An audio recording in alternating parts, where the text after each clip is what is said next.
What's going on, everybody? Joe at the Big Sky Model Workshop.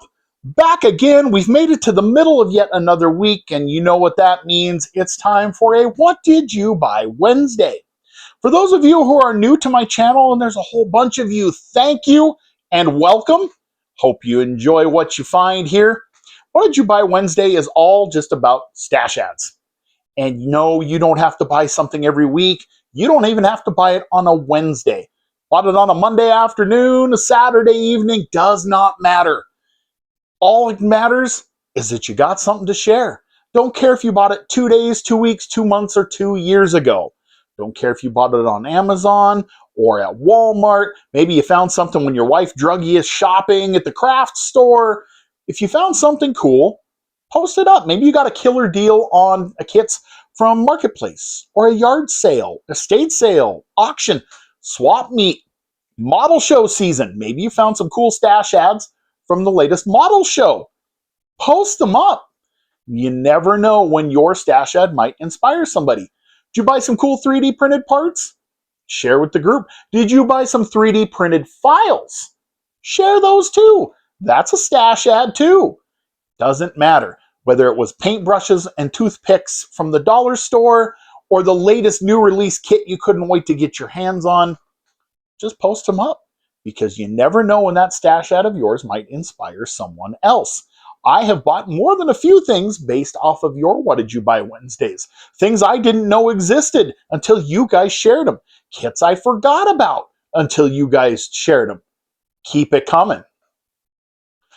Sometimes all it is you got a kit a while ago that has something really cool, whether it was a cool story about how you got it, or there's maybe something about the subject matter that maybe we don't know. And that's what we're going to cover this week, because I got my hands on a kit a couple weeks ago. It was one that was kind of a Grail kit for me. I was never able to get my hands on it when I built as a teenager, but I'd always wanted to make sure I got one once I got started building again, and I finally found it at a very reasonable price on eBay of all places. What I was looking for was Johan's Rambler. Now, this is the later release known as the Pro Street Rambler kit. This kit was also reissued by testers with some extra parts and what have you. The original is the Hurst SC Rambler. I always wanted one. I remember one being in the hobby shop in like 1989. I didn't get my hands on it, but I wanted to. And yes, I know this is available in 3D printed form. I got this for about half the price of buying it 3D printed already. I do not have a printer. I am not going to get myself into that rabbit hole, because I know I'll spend all my time printing instead of building. So more power to those of you who can balance that, because I can't. So I got my hands on this one really reasonably. But what I wanted you guys to know is a couple neat things about this kit and the Rambler in general that you may or may not know. So this kit is really, really close to the SC Rambler, the version that got released here. But there is one major thing above all else that makes it just slightly incorrect. You guys may or may not know this. This kit basically started its life as the 1966 Rambler American. It was made as a promo and kit form from Johan. All they did was add the headrests, the hood scoop, the right wheels, and the decal sheet, and a couple things to the engine to make the SC Rambler. However, there is one glaring omission. Side marker lenses. The other thing is, yes, the grill. The grill should not have the Rambler emblem in 1969, doesn't matter what series you're in. Side marker lenses, starting in 1968. Rambler Americans had side marker lenses because they were federally mandated. So if you ever get this and want to build a super accurate SC Rambler, make sure you add those. Couple other neat things about the SC Rambler: it was available only with front discs. So if you're trying to add brake detail, SC Rambler gets discs. You can still get drums on a Rambler American in 1969. The big thing for me the reason I wanted this more than that was there is a predecessor to the SC Rambler you may or may not know about that dates back to 1966 and 1967. It is a very rare car, but it's what I wanted to build. So in 1966, Rambler had done a redesign on the American. They were trying to attract younger buyers, and what they created was the Rambler American Rogue. They took their standard 440 sedan or 440 coupe hardtop, actually you would call it, I guess, added a 225 horsepower 290 V8. It was the new series of V8s they had just released. Only weighed about 500 pounds, lightweight castings, significantly improved over the old boat anchor 287 and 327 Rambler engines. And they shoved it in there and made a nice, sprightly little car. Now, you got to remember, in 66, you had a 225 horse Mustang. You had the Barracuda with the 273. You had the Chevy 2, with the exception of the 350 horse 327. This car could compete with them. It was lighter, too. They upped the ante in 1967. They put the 280 horse high compression 4-barrel 343 under the hood. No scoop, no stripes, no hood scoops, no fancy gewgaws at all. It was just a basic Rambler American Rogue. So it was the Rambler American hardtop with that snotty little 343. They only made 113 of them total. 58 in the Rogue and 55 in the 440 series. Super sleeper. Basically an unassuming Rambler American with a pretty snotty, for the time, 280 horse V8.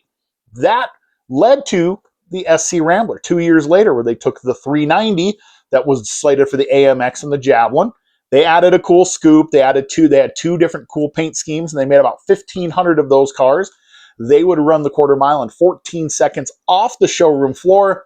With headers, slicks, gears, and some super tuning, you could get into the 12s, which is more than enough to make some havoc in NHRA's F stock at that time. But what I want to build is the Rambler American Rogue. I want the sleeper version, so that's what I'm going to build. So I didn't need the decals and everything necessarily for the SC Rambler. So pretty happy to get my hands on this kit. It is actually a very nice kit. I mean, all things considered for the time. It's got, the opening trunk is pretty cool. The interior is done decently. The hood scoop, they got the details right. So this will be a fun build. But mine is just going to be the Rambler American Rogue with the 343. So a couple neat facts also to share with you guys you may or may not know. Rambler ceramic coated their exhausts in the 1960s. Didn't matter if it had the 199 straight 6 all the way up to the 390. Those cars were ceramic coated exhausts. They were also the first company to offer a 5-year, 50,000-mile warranty on the engines in their cars. Pretty cool. And one little more fun thing, if you're building the SC Rambler, the mufflers underneath, they were made by Thrush. They would have the Thrush woodpecker stamped in them. They were a baffled, like a chambered muffler. They didn't have like glass pack material in them. They were Flowmasters before Flowmasters were Flowmasters. Little neat thing for you guys if you were interested in these in 1-to-1 or wanting to build a super accurate 69 SC Rambler. Just don't forget those side marker lights. So anyway, that's what I got for you there. If you're an AMC guy, hopefully that information helps you out. If not, just a neat little did you know, just doing my research along the way. I am kind of an AMC fan. I do like them. I've had a couple of Javelins. I had a 68 and a 69, a 290 and a 343 car, along with a Gremlin and a Hornet and a Matador X Coupe, which I'm going to start on here before too long. So with that, I'm going to get out of your hair. Just had something cool to share with you guys this week. Remember, doesn't matter if you bought it at the dollar store or if it's a brand new kit release. Doesn't matter when you got it or how you got it. If it's got a cool story, or maybe you just thought people would like to know where to find it, post it up, tag me in it. I'll be sure to watch it. So that's it, guys. I'm going to get out of your hair for this week. I got plenty of projects to work on. Hopefully some progress reports later this week. So thanks for stopping by. Thanks for watching. Thank you all for liking, sharing, subscribing.